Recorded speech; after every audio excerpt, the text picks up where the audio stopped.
شي شيخنا إلهي بيقبرني صباحك.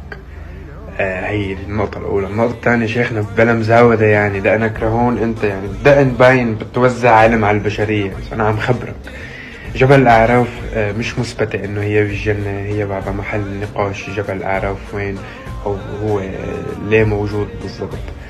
هي نقطة ما عم زود عليك شيخ الكل أنت يعني، بس عم خبرك القليل من العلم الذي أملكه. النقطة الثانية شيخنا من كفر مسلم فقد كفر. فمالي حاب افقسك وضايقك عند هالصبح، بس اذا انا كنت هروح على جهنم مثل ما عم بتقول شكلك حتقعد معي تقبرني. اخر وحدة والله ما حكترن عليك. عندك شوية معلومات ممكن يفيدوك بالمستقبل. الكفر بالله هو وصف مكتوب على جوجل هيك بسرعة بالمعجم شو يعني الكفر بالله. الكفر الا وهو الانكار. حبيت خبرك يعني، شغلة مش كتير مزبوطة اللي عم تحكيها.